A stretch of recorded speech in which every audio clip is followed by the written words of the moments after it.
हाँ बोलिए।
पिछले क्लास में हो गया, बात हो गया। पिछले क्लास में हम लोगों ने इलेक्ट्रोमैग्नेटिक रेडिएशन के बारे में बात किया था, जो कि यहाँ से आपका ये रियल में देखा जाए तो ये केमिस्ट्री नहीं है, फिजिक्स है। थोड़ा सा अभी मॉडर्न फिजिक्स आप लोग को 12th में पढ़ना है, इसलिए थोड़ा सा ये जो है आपको डिफ़िकल्ट हो सकता है आपके लिए, क्योंकि वहाँ पे जो है फिजिक्स में आपको काफ़ी ज़्यादा डिटेल किए जाएंगे।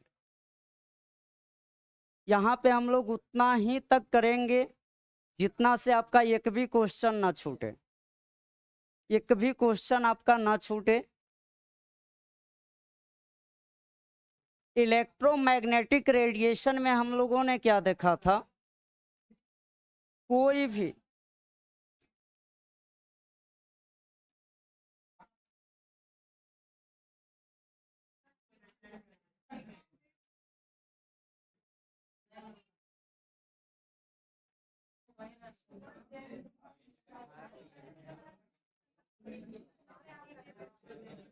देखिए, इनकी डायरेक्शन के साथ जो ये मूवमेंट जो हो रही है, इन इलेक्ट्रॉन की वेलोसिटी क्या होंगे, अलग अलग होंगे। चूंकि डायरेक्शन के साथ इनकी वेलोसिटी क्या हो रही है, चेंज हो रही है। तो इलेक्ट्रोमैग्नेटिक रेडिएशन या वेव के बारे में क्या बताया गया था, वो कहाँ पे देखा गया, किसी चार्ज बॉडी पे, किसी चार्ज बॉडी पे ये देखा गया था। वहाँ पे जो है इलेक्ट्रिक फील्ड और मैग्नेटिक फील्ड ये दो ही था, जो कि एक कंटिन्यूटी फॉर्म में एनर्जी की प्रोडक्शन हो रही थी, और एक डिसकंटिन्यूटी फॉर्म में दूसरा हम लोगों ने देखा था कि कुछ एनर्जी जो है, यानी जो भी वेव है, वो एनर्जी जो है बंडल ऑफ एनर्जी या पैकेट ऑफ एनर्जी, जिसको आगे चल के हम लोग इसकी एनालिसिस करेंगे, जिसको हम लोग फोटोन के नाम से जानते हैं। इसको हम लोग किस नाम से जानते हैं, फोटोन के नाम से। तो यहाँ पे क्या मिला था आपको, इलेक्ट्रिक फील्ड एक मिला था, और दूसरा क्या मिला था, मैग्नेटिक फील्ड मिला था। इससे हम सभी को क्या मिला था, इलेक्ट्रोमैग्नेटिक रेडिएशन, यही मिला था ना। अब यहाँ पे इलेक्ट्रोमैग्नेटिक रेडिएशन जो वेव होता है, इनकी दो नेचर होता है। ड्यूअल नेचर बिहेवियर का होता है, एक होता है पार्टिकल नेचर, और दूसरा क्या होता है, वेव नेचर। जो वेव नेचर के बारे में थोड़ा बहुत इंफॉर्मेशन हम लोगों ने अभी तक प्राप्त किया है, उसके बारे में अभी बात करने वाले हैं बोर साहब के बाद में। अभी जो है स्पेक्ट्रम इनका दो, इनकी नेचर की बात करें तो दो है। एक क्या है, ये जो वेव है कंटिन्यूअस, कंटिन्यूअसली ये क्या हो रहे हैं, कंटिन्यूअसली रेडिएट हो रहे हैं। इसको क्या बोला गया, वेव नेचर। इसको अच्छा से समझिएगा, क्योंकि आज वाला टोटल कहानी इसी पे होने वाला है। दूसरा, पैकेट ऑफ एनर्जी या बॉन्ड ऑफ एनर्जी, यानी एनर्जी का जो है छोटा छोटा एक बंडल के रूप में निकल रहे थे। जो रेडिएशन, जो रेडिएट हो रहे थे, जो भी वेव निकल रहे थे, वो एक एनर्जी का रूप था, जो कि वो छोटे छोटे, बाद में जब ये एक्सपेरिमेंट की गई तो वहाँ पे पता चला कि ये जो है काफ़ी छोटे छोटे पैकेट ऑफ एनर्जी जो है एक साथ मिले हुए हैं, और वो एक जो है सीरीज में चल रहे हैं, जिसको हम लोग क्या दिए, ये दूसरा नेचर निकला वेव का। ये दूसरा सॉरी, ये पार्टिकल का क्या था, ये दूसरा नेचर था। ये इसको क्या बोला गया, पार्टिकल नेचर। इसको क्या बोला गया, पार्टिकल नेचर। वेव नेचर में हम लोग आगे चल के अब दो तरह से देखेंगे। एक डिफ्रैक्शन, जो हम लोगों ने एनालिसिस वहाँ पे सिर्फ पढ़ा था, किसका एनालिसिस होगा उसमें, किसका नहीं करेंगे। तो एक क्या था, डिफ्रैक्शन, और एक क्या था, इन्फ्रेंस। तो इसका पार्ट क्या होता है, एक पार्ट होता है डिफ्रैक्शन, एक का एनालिसिस हम लोग डिफ्रैक्शन के बारे में करते हैं, और एक इंटरफ्रेंस। एक किसके बारे में करते हैं, interference. Diffraction and interference. Interference, interference electromagnetic wave radiation में वहाँ पे दो पार्ट लिखाया जा चुका है। यहाँ पे इसकी भी कितने पार्ट निकले है, तो बहुत ही, लेकिन अभी हम लोग जानेंगे एक ब्लैक बॉडी रेडिएशन। नाम सुने हैं, ब्लैक बॉडी रेडिएशन? नहीं सुने हैं, बहुत अच्छी बच्ची हो इसीलिए नहीं सुने। एक ब्लैक बॉडी रेडिएशन,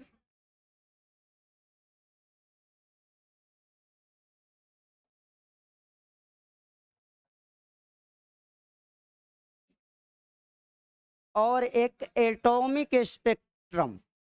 एक एटॉमिक स्पेक्ट्रम, जो एटॉमिक स्पेक्ट्रम सबसे हटकर है, इसलिए पहले आज हम लोग, ये छोटा सा टॉपिक नहीं है, बहुत बड़ा है, लेकिन केमिस्ट्री में देखा जाए तो ये एक छोटा सा ही टॉपिक है। सो इसको सबसे पहले हम लोग ख़त्म करेंगे। बाकी बोर्ड मॉडल पढ़ने के बाद में इनके ये टोटली पार्ट को हम लोग एनालिसिस करेंगे, और जैसे ये ख़त्म हो जाएगा तो ये किसका नेचर आएगा, क्वांटम नेचर। क्वांटम नंबर जिसको बोला गया, जो उसके बारे में बताने वाले जो वैज्ञानिक थे, पहला नील्स बोर। पहला किसने दिया था, नील्स बोर ने। दूसरा दूसरा दूसरा किसने दिया था,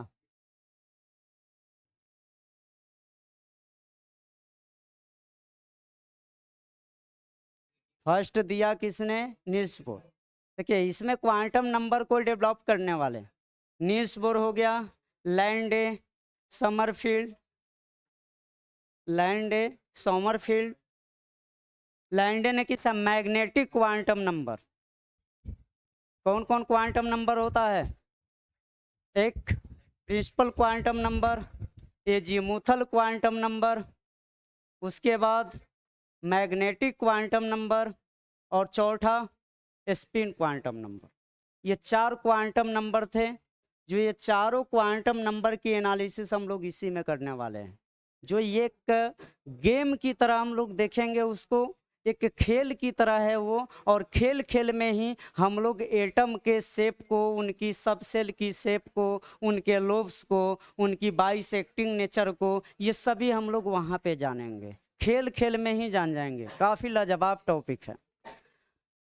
अब यहाँ पे जो आपका आज का क्लास है वो है पार्टिकल नेचर पे स्पेक्ट्रम।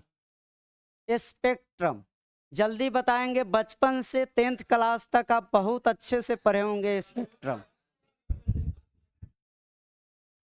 सबसे पहले देखिए, ये सब जो नेचर हम लोगों ने देखा, ये सब जो नेचर हम लोगों ने देखा, ये किसी पार्टिकल बॉडी से ही ये सब नेचर जो है प्रोड्यूस हो रहे हैं।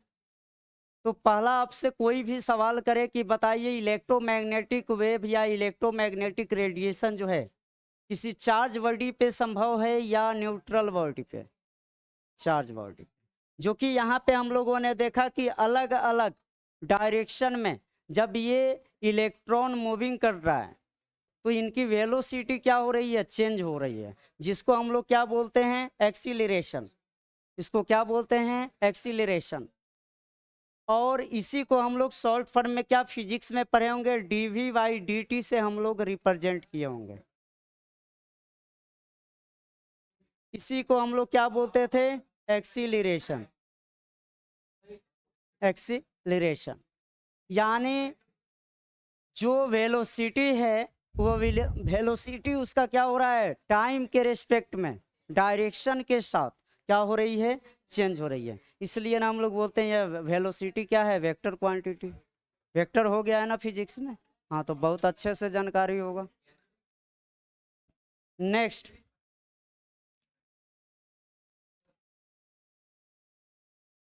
स्पेक्ट्रम की बात करें, स्पेक्ट्रम में हम लोग क्या एनालाइज करते हैं, क्या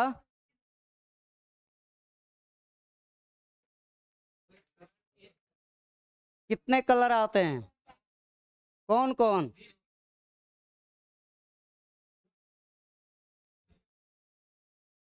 हाँ समझ गए, रहने दो।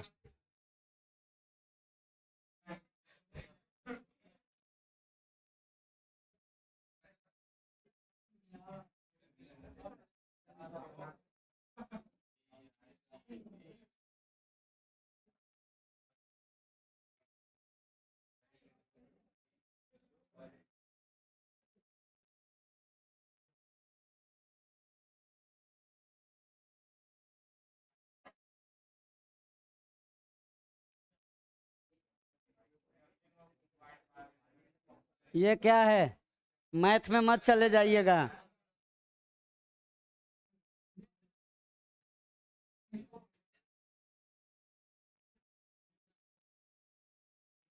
अब क्या होगा, जैसे इस प्रिज्म पे पड़ेगा ये 7 कलर में क्या हो जाएगा, डिवाइड हो जाएगा। और जो ये 7 कलर हम सभी को जिस पर्दे पे प्राप्त होंगे, बहुत अच्छा, जिस स्क्रीन पे प्राप्त होंगे, ये बहुत, अगर आप इसका रियल इमेज देखे होंगे, ये एक्सपेरिमेंट अगर किए होंगे तो बहुत अच्छे से जो है गजब का सुहावना दिखता है ये जो है काफी जबरदस्त। जैसे अभी मौसम क्या है, गर्मी का मौसम है और बारिश भी खूब हो रही है, लेकिन बारिश के बाद कुछ दिखाई देता है क्या, उसको क्या बोलते हैं, कीचड़ ना, ऊपर जो दिखाई देता है, हाँ रेनबो। वो क्या है, रेनबो, जो कितने कलर में दिखाई देता है, वो जनरली जब बारिश होती है, बारिश के मौसम में, अभी जो मौसम है इसमें बारिश हो और बारिश होने के बाद तुरंत धूप निकले और बहुत ज़्यादा ह्यूमस हो, तो वैसे कंडीशन में जो रेनबो है बनने की संभावनाएं हो जाती। वैसा ही कंडीशन में हम लोग देखते हैं जो काफ़ी सुहावना दिखता है, एकदम पूरा कंटिन्यूअसली, वो कहीं से वो डिसकंटिन्यूअस फॉर्म में नहीं दिखता है, लगातार उसकी कलर जो है दिखाई देती है। एक और बात, यहाँ पे ये जो स्पेक्ट्रम हम सभी को प्राप्त होता है 2 फॉर्म में प्राप्त हो सकते हैं, एक कंटिन्यूअसली कंटिन्यूटी फॉर्म में और एक डिसकंटिन्यूटी फॉर्म में। देखिए ये जो स्पेक्ट्रम है, यही चीज को समझना है हम लोग को।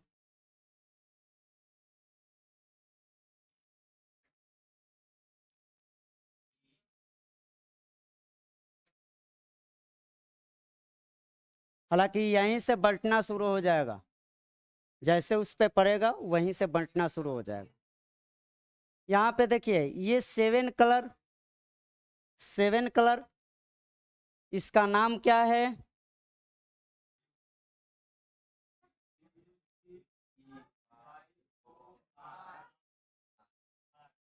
यहाँ पे वेवलेंथ की बात करें तो सबसे ज्यादा वेवलेंथ किसका होता है, कितना एंगस्ट्रॉम? फिजिक्स में पढ़े होंगे, बताइए। 700 एंगस्ट्रॉम होता है। गजब का पढ़। हाँ, वेवलेंथ हम भी बात कर रहे हैं। इसका वेवलेंथ, अच्छा, सबसे वायलेट कलर का वेवलेंथ बताइए। सबसे कम होता है मतलब कितना होता है? नहीं पढ़े हैं। अच्छा, तो हम फिजिक्स थोड़े पढ़ाते हैं। देखिए, यहाँ पे वेवलेंथ की बात करें तो वेवलेंथ क्या होता है? इंक्रीज करता है, इंक्रीज करता है। सबसे नीचे वायलेट और सबसे ऊपर क्या है? रेड। यहाँ से आपका ऑब्जेक्टिव आता है। ये तो आपको बचपन में सिखाया गया होगा कि सबसे वेवलेंथ ज़्यादा रेड का होता है और सबसे कम वायलेट का होता है। लेकिन अब बचपना गया, अब कहेगा कि बताइए जिसका सबसे कम वेवलेंथ होता है उसका कितना एंगस्ट्रम होता है, कितना नैनोमीटर होता है, इस प्रकार से अब पूछा जाएगा। क्योंकि आपका बचपना जा चुका है। अब यहाँ पे जो भी वैल्यू है वो वैल्यू को मेंशन करते हुए आपको इसके बारे में जानना है। यहाँ पे जो वायलेट कलर है इसकी जो है एंगस्ट्रम, इसका वेवलेंथ कितना होता है? इसका वेवलेंथ कितना होता है? 3800 एंगस्ट्रम। और जो रेड है, रेड का सबसे ज्यादा होता है, उसका कितना होता है? 7800 एंगस्ट्रम। कहीं कहीं बुक में, जो एडवांस बुक है, वहाँ पे आपको ये मेंशन किए गए हैं 4000 टू 8000। लेकिन जो आपका एनसीईआरटी ने जो मेंशन किया है, कितना किया है, सो हम लोग एनसीईआरटी को मानते हुए चलेंगे। अब यहाँ पे ये तो स्पष्ट हुआ कि ये स्पेक्ट्रम जो है, स्पेक्ट्रम की बात करें तो जब कोई भी वाइट लाइट, बल्ब का लाइट ले लीजिए या कोई भी, जब किसी प्रिज्म पे पड़ती है तो वो क्या होते हैं? वो जो है विभिन्न कलर्स में वो क्या हो जाते हैं? विभिन्न कलर में, अलग अलग कलर में वो क्या होते हैं? स्प्लिट होता है, डिकम्पोज होता है, टूटता है। जो कि यहाँ पे अभी तो आपको 7 कलर दिखाई दिया, लेकिन ये जरूरी नहीं कि 7 कलर ही दिखाई दे। इसलिए अभी इनकी भी टाइप पढ़ने की जरूरत है, क्योंकि ये जरूरी नहीं है कि कंटिन्यूटी फॉर्म में ही आपको ये सारे कलर दिखाई दे। हो सकता है कि इसमें रेड कलर दिखाई देगा, ये कलर दिखाई देगा, ये कलर दिखाई देगा, बाकी सब गायब रहेगा। हो सकता है कि इनमें से 3 कलर कोई दिखाई दे, बाकी सब गायब रहे। हो सकता है कि बीच वाले कोई कलर दिखाई दे, बाकी कोई कलर गायब रहे। हो सकता है कि अगर अलग अलग, यहाँ पे मान लीजिए कि कोई एक स्लाइड लगा दीजिए, फिर यहाँ पे कोई पर्दा लगा, क्या क्या क्या बोले? कलर वो भी डिफ्रेक्ट करेगा। हालांकि ये विजुअल पे ही देखा गया, जैसे आगे आपको बताया जाएगा रेडिएशन में। रेडिएशन में क्या है तो ध्यान दीजिएगा, C A Y X U V I M R, I M R, ये है इलेक्ट्रोमैग्नेटिक वेव रेडिएशन। यानी जो वेव है वो कौन कौन है? Cosmic ray. हाँ, C for cosmic, C for cosmic, Y for ये गम्मा है, नॉट मम्मा, only gamma. X for X ray, U ultra violet, V for visible. यहीं से हमें प्राप्त हुआ है ये। हाँ, विजुअल रे से ही, विजुअल रे से ही, यहीं से जो है हमें विजी और प्राप्त होता है। जो ये घटना अभी हम लोग पढ़ रहे हैं इसी का पढ़ रहे हैं। नेक्स्ट, आई क्या है? इंडिगो। एम क्या है? माइक्रोवेव। आर क्या है? Radio wave. आर क्या है? Radio wave. जो कि इसकी भी कथा कहानी चलेगी इसको खत्म करने के बाद, क्योंकि ये छोटा पार्ट है ये सब के कंपैरिजन में, इसलिए हमने सोचा स्पेक्ट्रम को खत्म कर देते हैं, उसके बाद में बोर शुरू होगा और उसके बाद इसकी एनालिसिस हम जरूर करेंगे। अभी तो नाम रख दिए ना, सबका नाम रखे ना। Cosmic, gamma,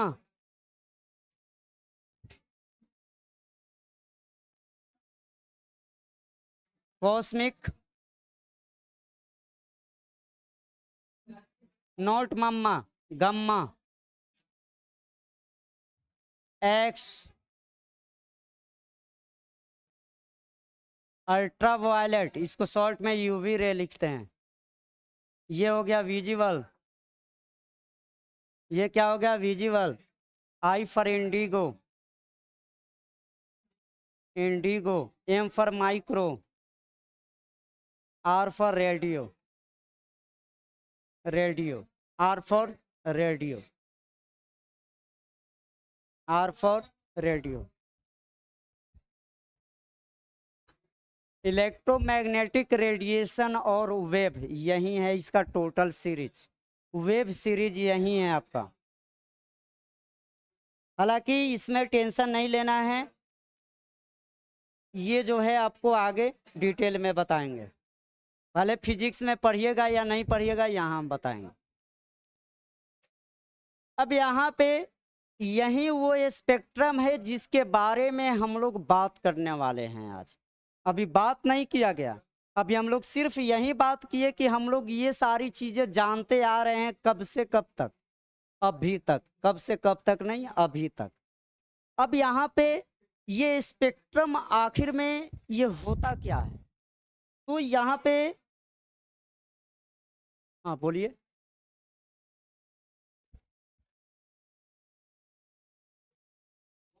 total web series ये है आपका, और यहीं से सारा कथा कहानी शुरू होता है। जो भी पार्टिकल जो चार्ज पार्टिकल होते हैं वहाँ पे यही सब आपको घटना दिखते हुए प्रतीत होंगे, जो कि विशेष रूप से हम लोग इसके बारे में अभी बात करने वाले हैं।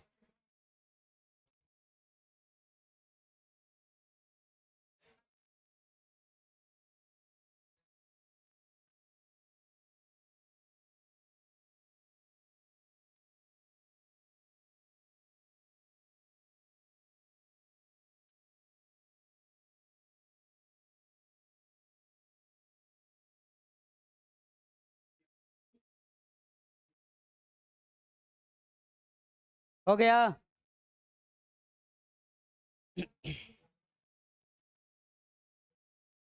उनने भाग गया।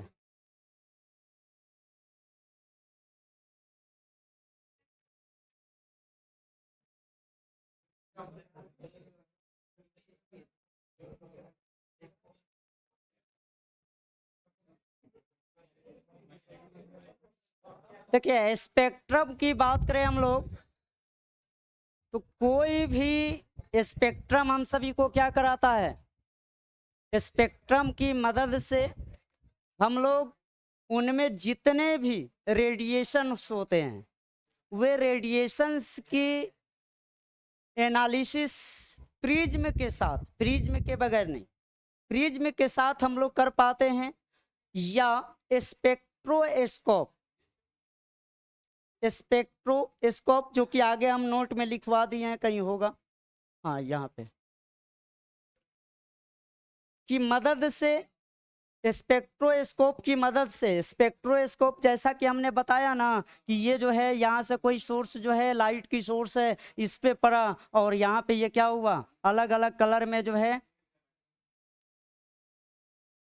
अब यहाँ पे जो है, यहाँ पे जो है ये देखने के लिए हम लोग क्या करते हैं, वहाँ स्क्रीन लगाते हैं ना, तो वही स्पेक्ट्रोस्कोप द्वारा जो है, स्पेक्ट्रोस्कोप के द्वारा हम लोग क्या करते हैं, उसकी पैटर्न को देखते हैं, उसकी पैटर्न को सीन करते हैं। और ये जो पैटर्न को जहाँ पे सीन करते हैं, ये टोटल ये प्रिज्म है, इसका नाम प्रिज्म है। इसका नाम क्या है, सोर्स ऑफ लाइट। यहाँ पे ये वाला फॉर्म क्या कहलाएगा, स्पेक्ट्रम। ये वाला क्या कहलाएगा, स्पेक्ट्रम। तो अभी आपका डेफिनेशन में क्या लिखा गया है कि यहाँ पे कोई भी सोर्स से जो व्हाइट लाइट उस पे प्रिज्म पे पड़ेगा, किसके साथ, तो प्रिज्म के साथ। तो हम लोग एनालाइज क्या करेंगे, ये रेडिएशन का, और जिस रेडिएशन का हम लोग एनालाइज करेंगे जिस इलेक्ट्रोस्कोप पे, वो क्या कहलाएगा, वो जो है वो कहलाएगा स्पेक्ट्रम। उसको हम लोग क्या बोलेंगे, स्पेक्ट्रम बोलेंगे। स्पेक्ट्रम की बात करें तो इनके दो टाइप्स होते हैं। स्पेक्ट्रम के कितने प्रकार होते हैं, दो प्रकार होता है। एक इमिशन, इमिशन का मतलब निकलना, इमिट्स करना। इमिशन का मतलब क्या होता है, निकलना। और एक होता है एब्जॉर्प्शन, एब्जॉर्प्शन का मतलब होता है ग्रहण करना। ये आगे चल के देखिए, यही एक कंटिन्यूटी फॉर्म में होता है, एक डिसकंटिन्यूटी फॉर्म में होता है। जैसे वहां तक हमें 10 रुपया पहुंचाना है, ठीक, वहां तक लास्ट बेंच पे भी 10 रुपया पहुंचाना है, टोटल मेरे पास 20 रुपया है। हमने क्या किया, ये सीरीज इसको पहले दिया और आपको ये चेन सीरीज जो है इसी तरह से वहां तक पहुंचने वाला है। अब हमने इसको 10 रुपया दिया, खुश नहीं होना, देंगे नहीं। यहाँ पे हमने 10 रुपया इसको दिया और पहला बच्चा ये है, इसको हमने 10 रुपया दिया। बट इधर वाले बच्चे ईमानदार हैं, इधर वाले बच्चे क्या हैं, ईमानदार हैं। ये कंटिन्यूटी फॉर्म में जो है ये क्या कर रहे हैं, वहां तक 10 रुपया पहुंच जा रही है। लेकिन इधर वाले बच्चे जो हैं, इधर वाले बच्चे ईमानदार नहीं हैं। अब इधर वाले बच्चे को, ये तो ईमानदार, आपके बारे में नहीं कर रहे हैं अब इधर वाले जो है बच्चे ईमानदार नहीं हैं, इनमें से कोई ना कोई जो है इसमें चोर है। अब यहाँ पे हमने क्या किया, हमने दिया 10 रुपया लेकिन उसको मिला कितना, 8 रुपया, बीच में 2 रुपया गायब है।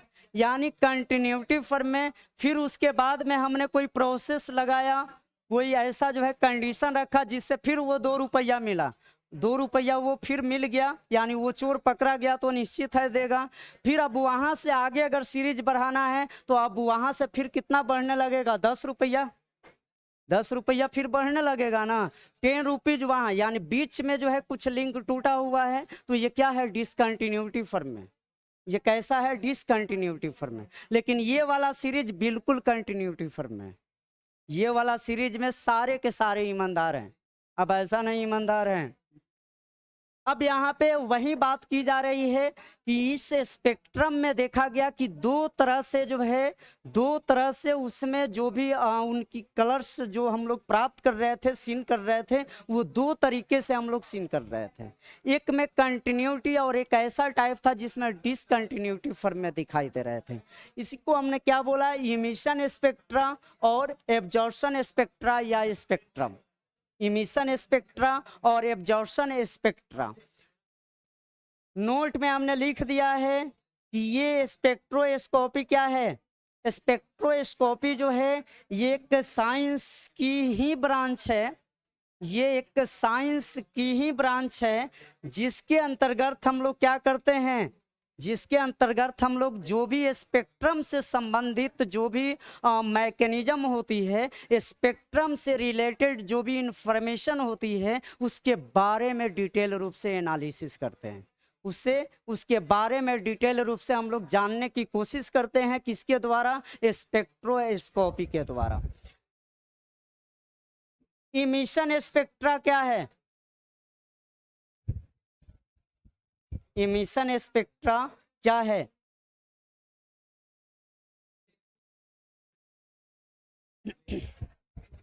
एक है एब्जॉर्प्शन। अब इमिशन स्पेक्ट्रा जो है इनके अब दो पार्ट होते हैं, एक कंटिन्यूअस और एक डिसकंटिन्यूअस। इसी को हम लोग लाइन स्पेक्ट्रम भी बोलते हैं, लाइन स्पेक्ट्रम आगे मिलेगा।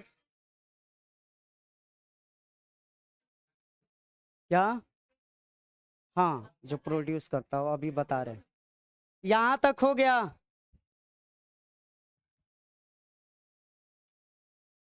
यहां तक पहले लिख करके क्लियर कीजिए, नोट तक। हाँ, यहाँ से अब जाएगा, यहाँ से पीडीएफ जाएगा।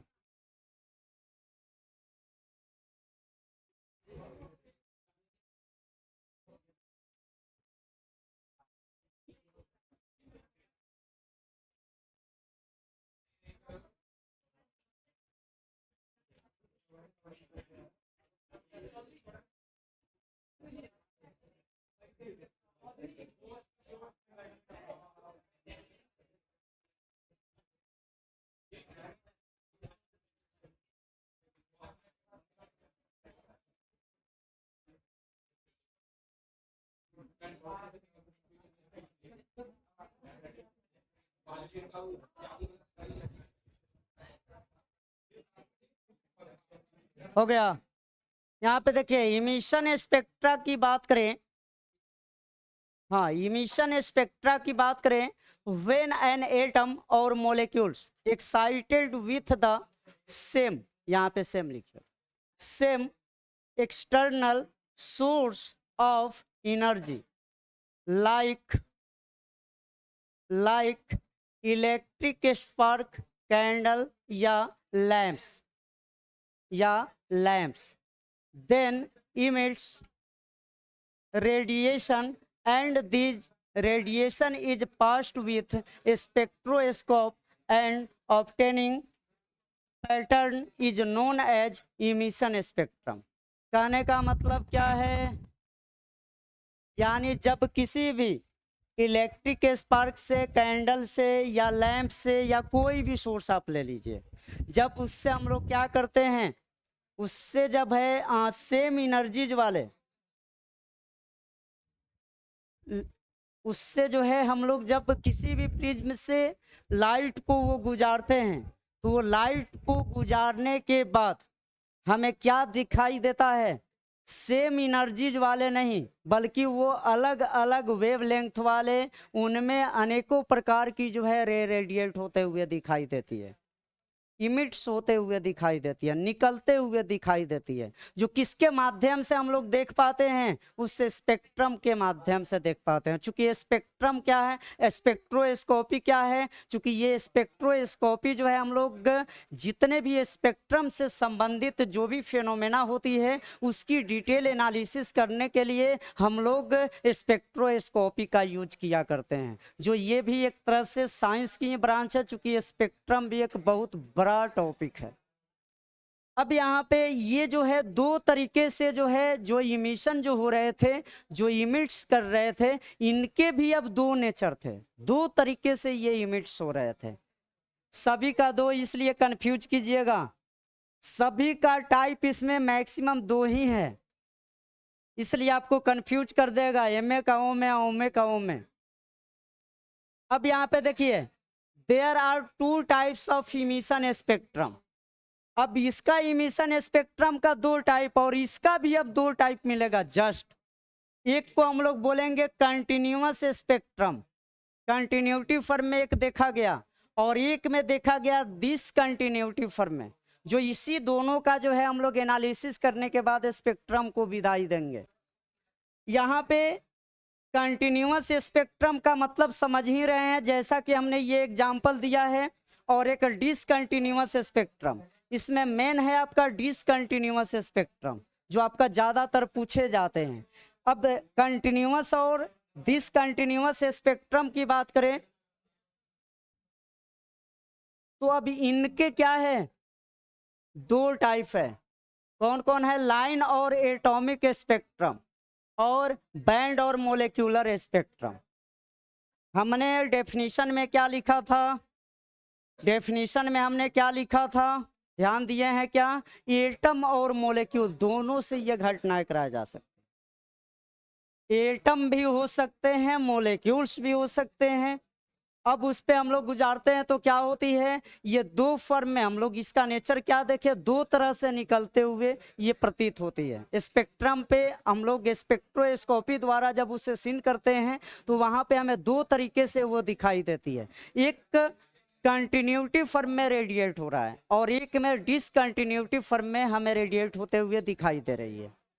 अब यहाँ पे जो कंटिन्यूटी फॉर्म में और डिसकंटिन्यूटी फॉर्म में, जो डिसकंटिन्यूटी फॉर्म में जो दिखाई दे रहे थे उसका अब दो प्रकार होता है, उसका अब कितना प्रकार होता है, दो प्रकार होता है। एक एटॉमिक के बेस पे तो एटॉमिक स्पेक्ट्रम नाम रख दिया गया, जिसको हम लोग अदर इसी को हम लोग लाइन स्पेक्ट्रम बोलते हैं। और दूसरा एक मोलेक्यूलर बेस पे हुआ तो उसको हम लोग क्या बोलते हैं, मोलेक्यूलर स्पेक्ट्रम बोल सकते हैं, या इसी को बैंड स्पेक्ट्रम बोल सकते हैं।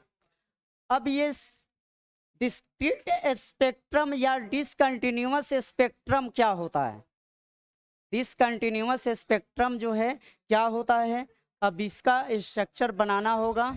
सिर्फ टाइप जो है रफ में लिख लेंगे, अभी इसका जरूरत पड़ेगा। ये टाइप को जो है दोनों टाइप लिखिए जल्दी, इसका अभी जस्ट जरूरत पड़ेगा, जस्ट अभी जरूरत पड़ेगा। एक इसका इमिशन स्पेक्ट्रम का टाइप, और दूसरा जल्दी लिखिए, इसका अभी जरूरी पड़ेगा।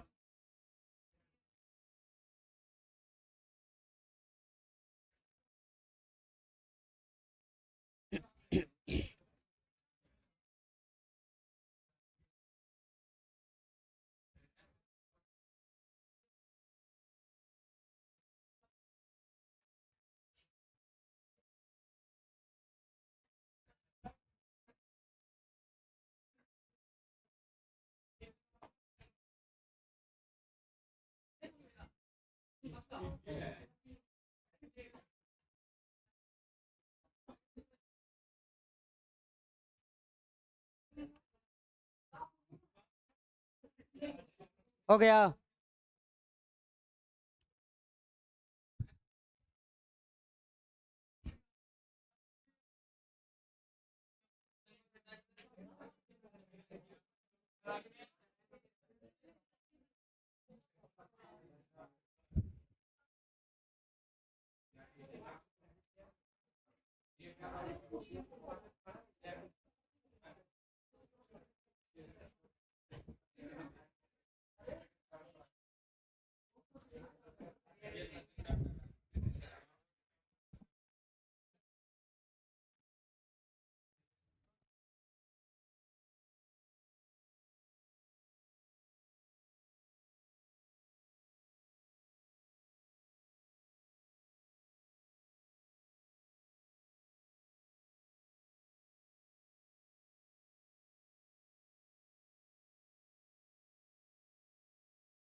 हाँ, डिसकंटिन्यूअस स्पेक्ट्रम जो है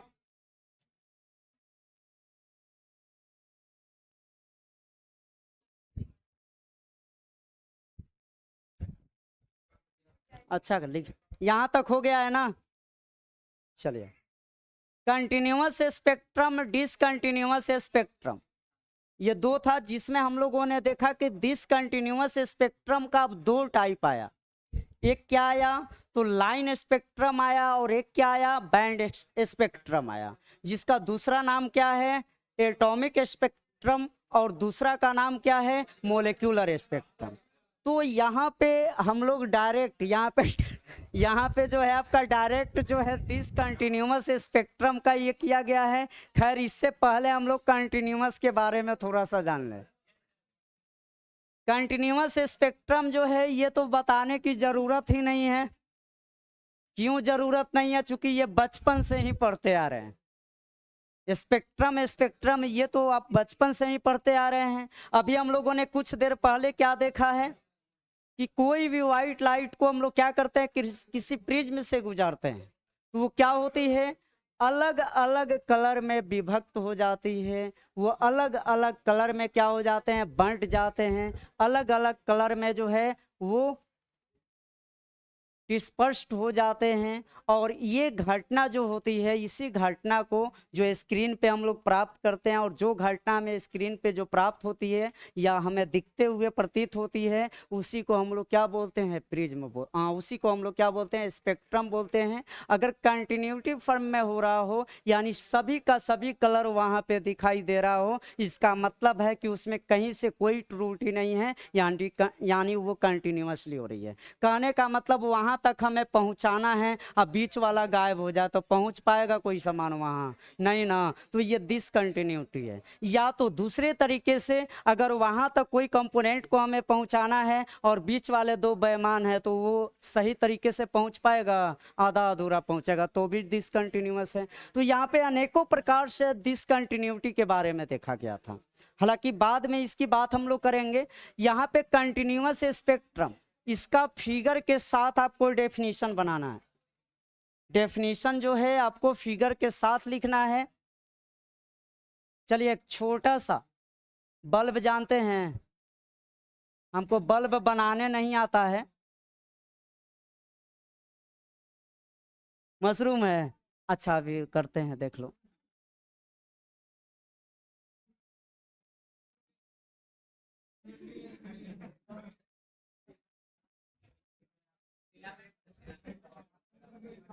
अरे मान लो ना, मानने में क्या जाता है।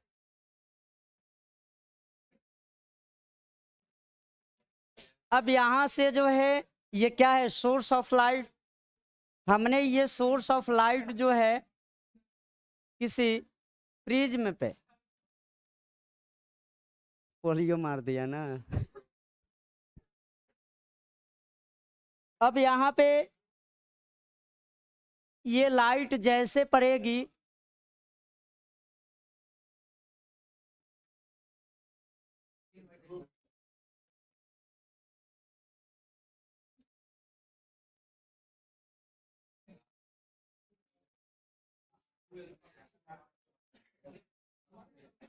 ये क्या है, स्क्रीन। यहाँ पे हमें जो ये लाइट प्राप्त हो रही है ये क्या है, हिप्जियोर।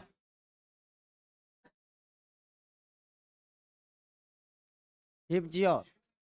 और ये क्या है, कंटिन्यूटी फॉर्म में है। यानी यहाँ से जैसे जैसे इस प्रिज्म पे लाइट पड़ा, ये विभिन्न कलर में जो है क्या हुआ, वो रिफ्लेक्ट हुआ। और वहाँ पे जैसे वो विभिन्न कलर में बांटा, उसके बाद भी जो है देखा गया कि जहाँ से वो रिफ्लेक्ट हो रहा है वहाँ से उसकी कंटिन्यूटी कलर की वहीं रह रही है, वहाँ से उसकी कंटिन्यूटी टूट नहीं रही है। यानी वो डिसकंटिन्यूअस फॉर्म में नहीं हो रहा है, वो लगातार रूप से उसी रूप में दिखाई दे रहा है। सो इस टाइप के जो स्पेक्ट्रम हम सभी को प्राप्त हुआ, इस टाइप के स्पेक्ट्रम को हम लोग क्या बोलते हैं, कंटिन्यूअस स्पेक्ट्रम बोलते हैं। और ये इसका सटीक स्ट्रक्चर है।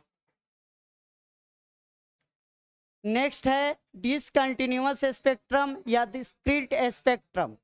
ये स्पेक्ट्रम जो है